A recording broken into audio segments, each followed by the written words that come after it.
Bottom's pretty pushed. He just kind of walked over his red. He needs a...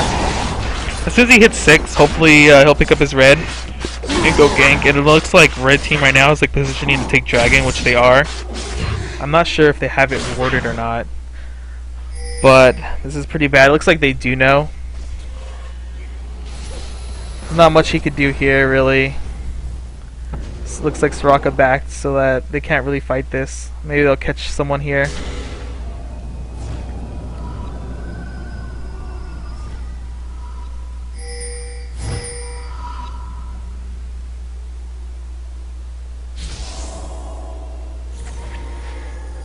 Alright, well, looks like he's gonna pick up red here finally.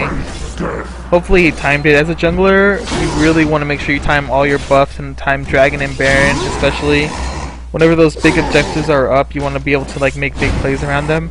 Like, getting those objectives early, even though like other people lost their lane, can actually push them back into the game or push them ahead just a little bit because of the whole global gold they get and everything. It really helps.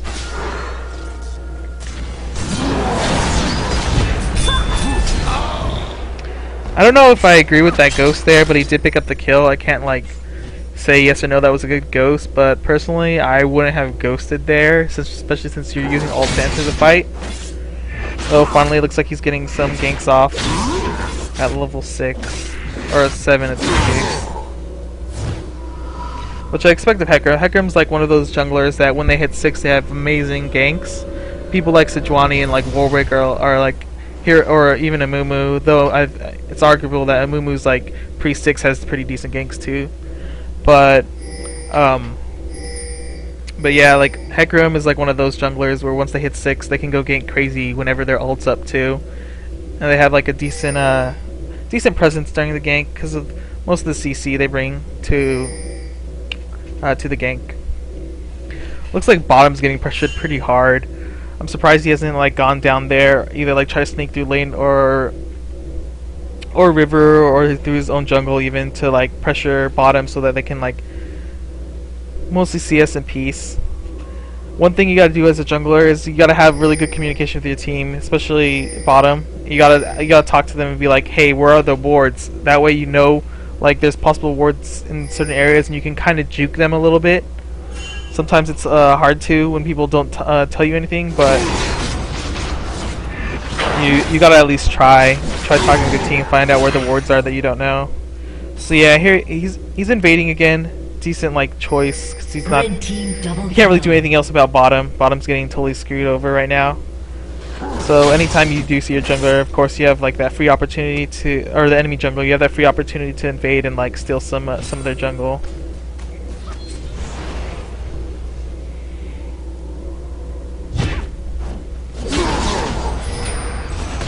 Oh man, getting caught really bad there.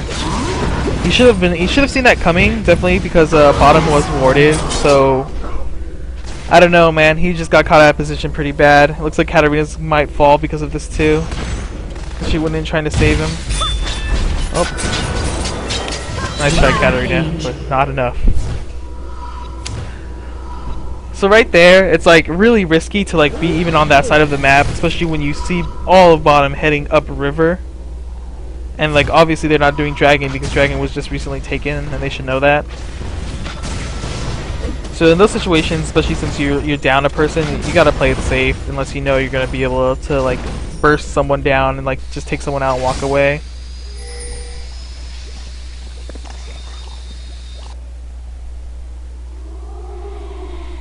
Alright, so his blue's up. He's gonna actually get his first blue from the game, or his own first blue from the game.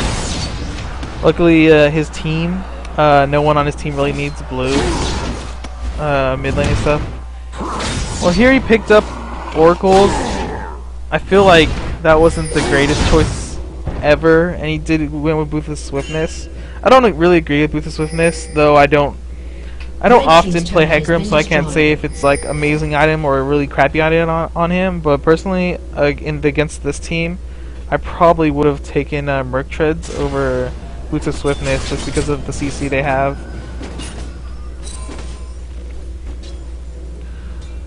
Alright, looks like he's hitting bottom, but like he's just too far to do anything about it, really.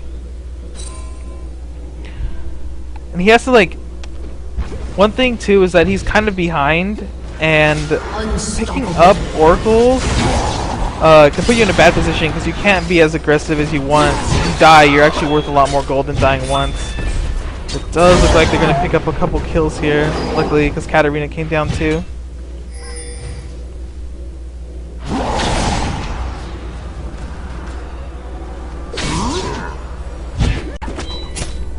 So the chasing begins for the greed.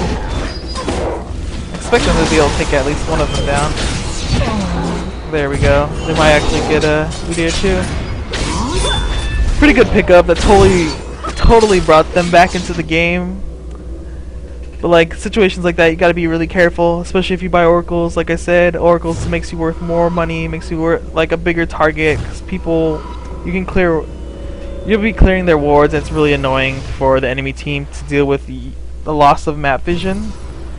I don't know how much that plays an effect in lower ELO, but in higher ELO, definitely losing map vision makes the game like a lot more stressful because you don't know where certain champions are or if they're like coming to gank you. As long as he doesn't lose oracles anytime soon, it should be fine. Though it's a really gambly decision he made there. So it looks like he did go the Wriggles route. I personally don't agree with that, but I guess he'll clear jungle a little bit faster. He'll be able to do dragon and so forth a little bit faster. Another thing too is you got to be careful once it passes a certain time, like usually around the 20-minute mark or close to it. You want to avoid using smite as much as possible if you can, because you never know when you're going to get a really good gank off, and you need to be in position to take Baron or take a dragon. And if you don't have a smite up, it like makes it harder because their enemy jungler can come in and steal it, or someone might just throw an ult in and just take it because you weren't there. You didn't have smite up in time.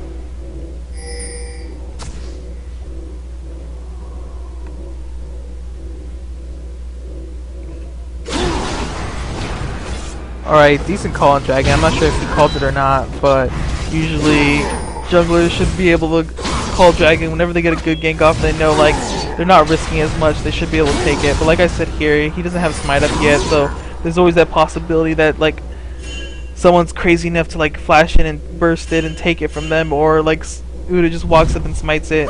But luckily Udyr was top and had no idea that was going on, or at least like didn't care that was happening.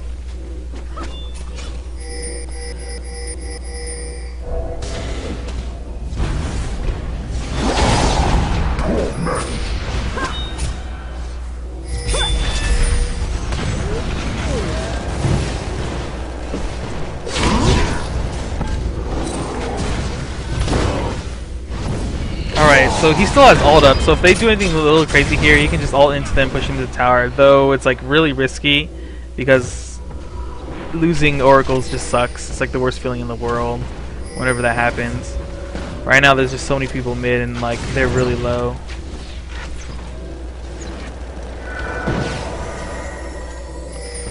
Crazy easy kill. So it looks like he's going in. He might be able to pick up. They're probably gonna pick up Corki here. Nice. Gotta be careful though, because those people were on the side. They had no wards over there, so they had no. I don't think they had any idea that they were like right there. So always watch out for that though.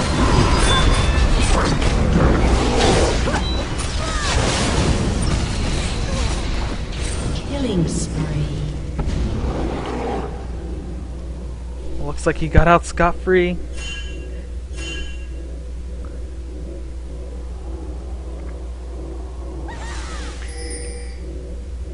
I don't know if I said this already, but it looks like he's going Sheen. I don't really agree with that. Like, I guess he's probably gonna go Trinity Force.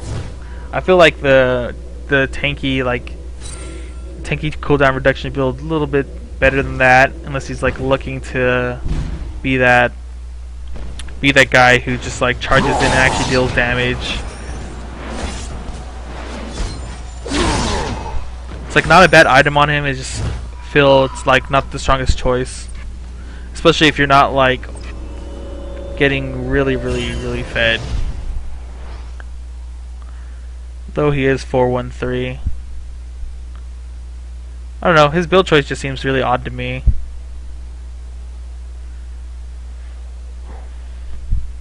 So blue's up, he's probably going to head to it and hopefully go mid. Make use of his ult when it's coming up. It's going to be up pretty soon, so he should be able to get in there. Oh, looks like he's going to skip it, just go mid right now because it looks like they are in trouble.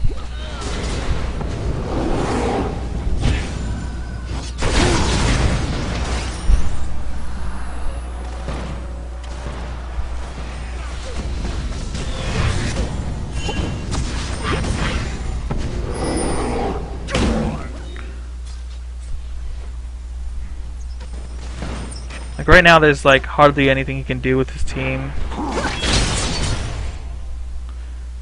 Just gotta wait for the right moment to initiate a fight. Like whenever you can like ult in and push like one of the people who are out of position, like one of their carries, use the AP or AD. If they're out of position, you can get them in and insta burst them. It's always nice, especially since you do have that initiation ult and everything. Moving top, kind of a bad choice. It looks like they're gonna lose mid because of it. Like whenever there's like enemy singed on whenever there's a singe on the enemy team, you gotta always be careful because like he's gonna just want to split push and waste your time while everyone else is sieging mid. You're better off like trying to group as 5 and forcing the fight, in my opinion, or in most cases at least. 4v5 because Singe won't be there. This Singe did take teleport, so he could be there if he won, but just like one of those things you have to decide, or like try to catch one of those people out of position. Kind of like right now. That was a decent ult by Ashe, but it's too bad it hit Udyr.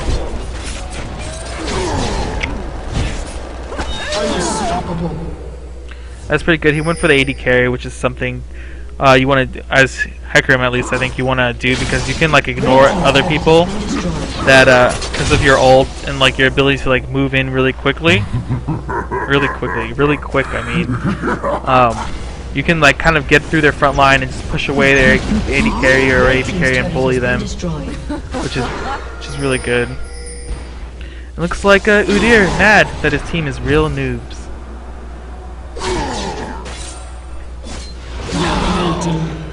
That was a good catch on Ryze.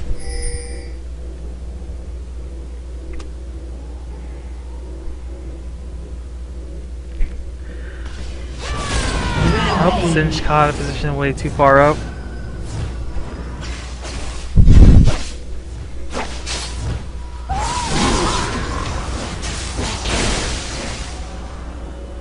I just remembered too, I forgot to remove that overlay thing. Sorry about that. I need to remember to take that off next time. But so now you can see the scoreboard and the gold.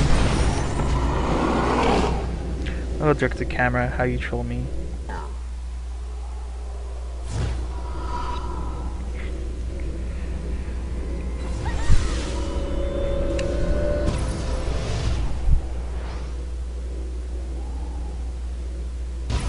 One of the things about solo queue is like when you're ahead and you're like doing very well, like you gotta get your team to like start working together, otherwise you're gonna lose that lead really quick. It looks like someone's calling dragon, probably him. I would hope so. Usually jungler should be on that.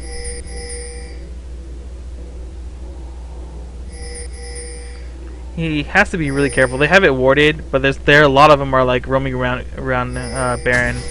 Yep, it looks like they're going for Baron. Good thing they had it warded. Usually after like the 20-minute mark or so, if you should be keeping like Baron warded, or at least near it, so you can see when they go. I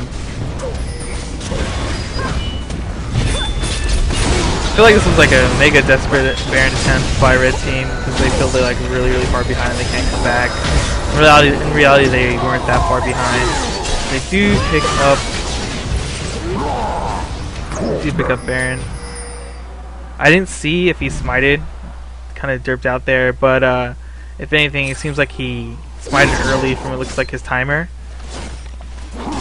One thing you can do, that you should always definitely do, is like click on the thing you want to smite and watch its HP. Like, kind of ignore everything else if Baron's getting low, you should click on it, watch his HP, and once it becomes in range of your smite, try to burst it with the ability and then smite it at the same time.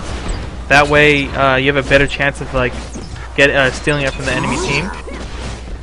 Red team's turret has been destroyed. Yeah.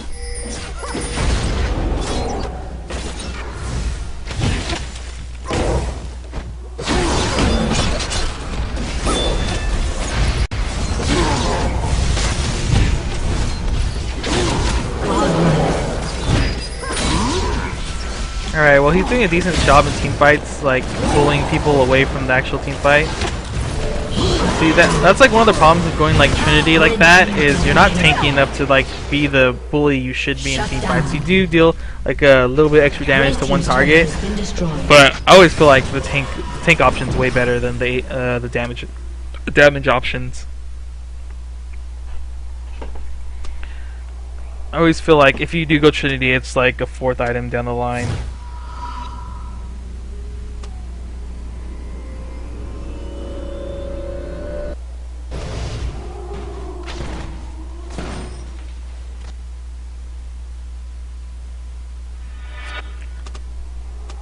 Oh man, red team getting upset. Oh, solo queue.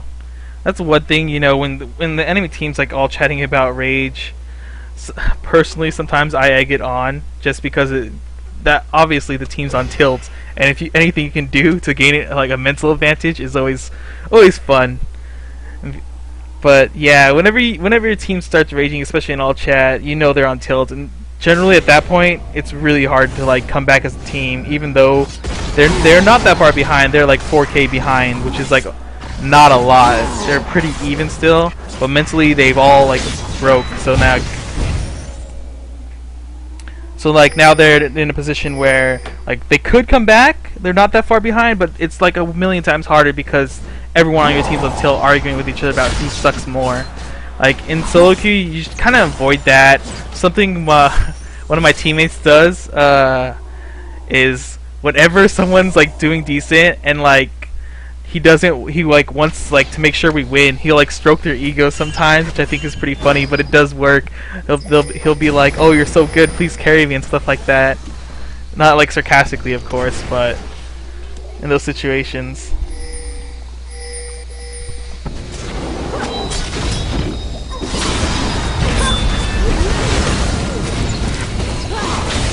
Oh, this team fight just like seems like it's all over the place, but then they will pick it up because of all the AoE damage they have.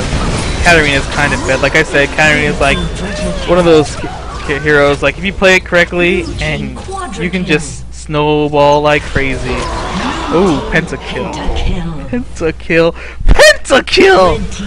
Ash must be going crazy. It looks like they're probably gonna surrender after that. I don't see why they wouldn't at this point. I don't think I've ever been in a game where someone got a pentakill and then they didn't surrender, and then they...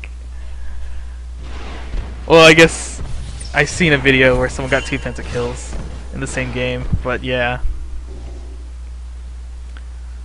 So at this point, blue team should win. They're like getting like just enough far ahead. It's actually making a bigger difference slowly. I believe level wise, like no, they're about even-ish in levels, but still.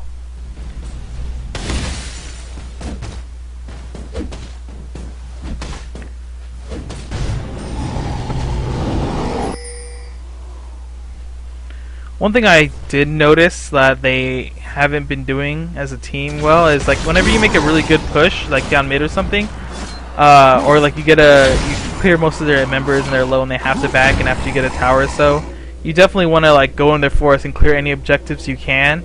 Like you might think it's like not that important, but it makes a big difference for the next fight. If you have all 4 buffs and you force a fight, your team's just that much stronger. I haven't really been seeing a lot of that this game.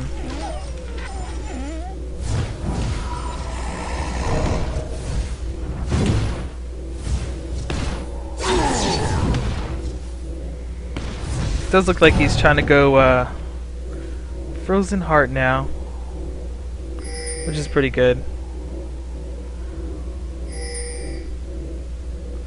Though against this team, it seems like this team has like a mixture of like AP damage too, but he has like a decent amount of decent amount of not armor, magic resist, so he doesn't have to worry too much. One really good tip too is like sometimes you don't want to like build certain things just because you have the money to. You're better off like looking at if the enemy team is like who on the enemy team is possibly fed and like countering them, because in team fights they're probably going to do most of the things, especially if you're like Hecarim, and your job like as Hecarim is to initiate the fight and bully like people who deal damage away and like just AoE everyone. So usually like building stuff to counter whoever you're possibly going to dive is like a really good idea too.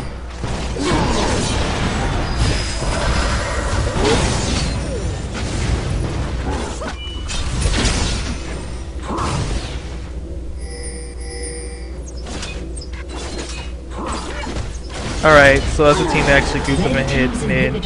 I talked about last week how like you end up wasting time as a team, like because you think you're really far ahead, and like in this situation, if they like just derped around long enough, they could possibly still lose the game.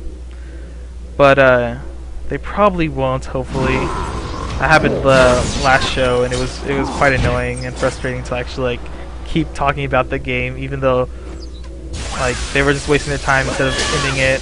One thing, like the reason like people end up losing solo queue a lot is that even though they're like really far ahead, is that they like prolong the game longer than they should. They don't know how to end the game quickly.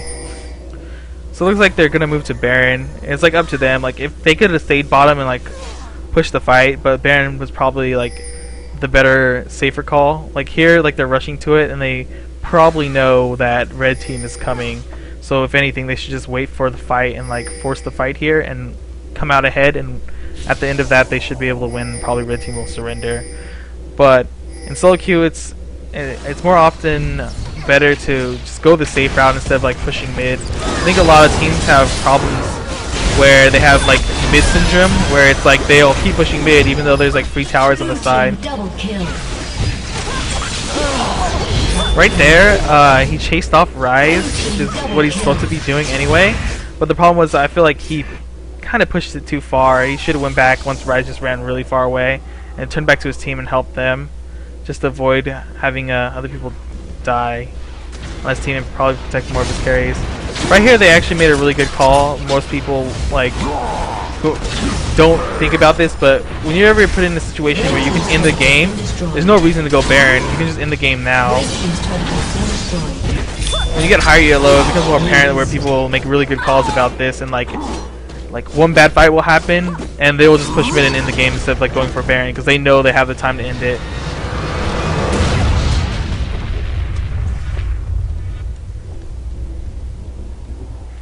Victory! Alright, it looks like Mahgnificent won his game pretty good.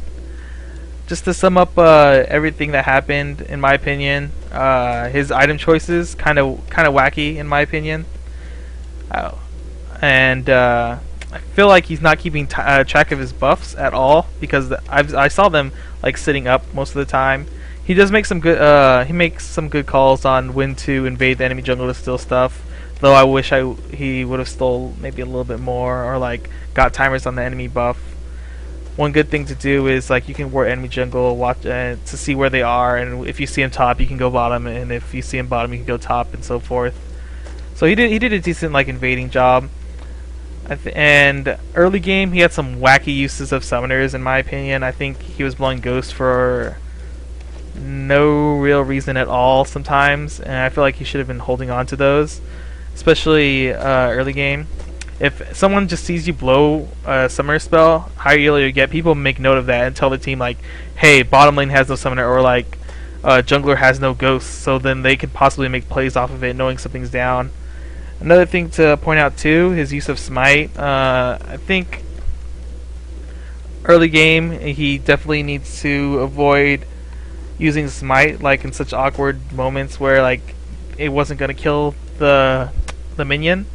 You always want to avoid smiting something too early off, just in case of the off chance that like the enemy jungler or enemy team's there to try to steal it from you. You always want to use smite to burst the buff or Baron or Dragon down so you can secure it 100%.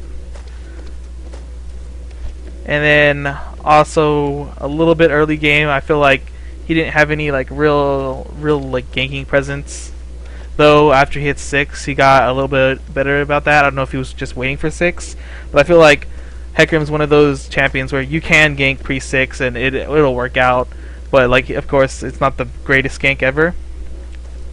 But there was a lot of times mid where mid was like up to the tower and he decided not to gank for whatever reason. He just went back to farming jungle, which in some cases is good, but in most cases you probably want to go there, relieve some pressure from mid, and like force that guy away, so your mid can like freely farm and possibly get a kill off of your gank early levels. Besides that, I think that's about it. I recommend, like, I think if he cleans up his build choice a little bit more and fix his smiting problems, he'll probably raise elo pretty quick. I don't know how far he'll get, but fixing all of that, like, honestly, he'll probably move up a little quicker, and everything should work out.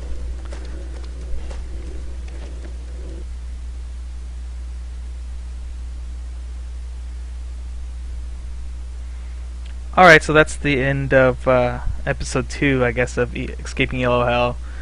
Thanks for watching. If you have any comments or suggestions for the show, please let me know. I want to make this better as much and make this like helpful as possible, and hopefully you've all learned a little something to help you improve your gameplay and enjoyed your time here.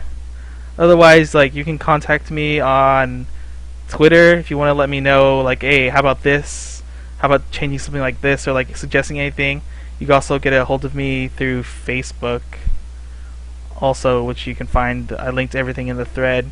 And contacting me through Twitter or Facebook is the best, or leaving comments in the VOD, which I will be uploading on YouTube, or even messaging me on Reddit. All great places to get a hold of me.